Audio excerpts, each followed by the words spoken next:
తిరుపతిలో గోవుల మరణాలపై సమగ్ర విచారణ చేయాలి అని డిమాండ్ చేశారు సిపిఐ రాష్ట్ర కార్యదర్శి రామకృష్ణ.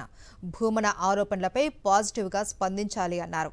చంద్రబాబు ఈవో పరస్పర విరుద్ధ ప్రకటనలు చేస్తూ ఉన్నారని ఆరోపించారు రామకృష్ణ. బాధాకరమైన అంశం ఏమంటే తిరుమల తిరుపతి దేవస్థానం విషయంలో పదే పదే మీడియాలో వార్తలు రావడము. ఒకవేళ అది జరిగింది, ఏం జరిగినా సరే దాన్ని అక్కడ విచారించి పార్టీలకు అతీతంగా ఒక ప్రజల యొక్క మనోభావాలు దృష్టిలో పెట్టుకుని వారిపైన యాక్షన్ తీసుకోవాలి. అది వెంటనే ప్రభుత్వం స్పందించే బాధ్యత ప్రభుత్వానికి. అసలు ఇంతకుముందు కూడా నేను తప్పు కూడా పట్టా. గతంలో లడ్డులో ఏదో కల్తీ జరిగిందని చెప్పి అప్పుడు జగన్మోహన్ రెడ్డిని తప్పు పడతారు. జగన్మోహన్ రెడ్డికి ఏం సంబంధం నాకు అర్థమే కాలేదు. అసలు ఇది సింపుల్ క్వశ్చన్. ఇది టీటీడీకి ఒక పాలక మండలి ఉంటుంది, టీటీడీకి అధికారులు ఉంటారు. అక్కడ నెయ్యి ఉందా లేదంటే దాంట్లో బ్యాళ్ళు ఉన్నాయా, బియ్యం ఉన్నాయా, అది ముఖ్యమంత్రి చూస్తాడా?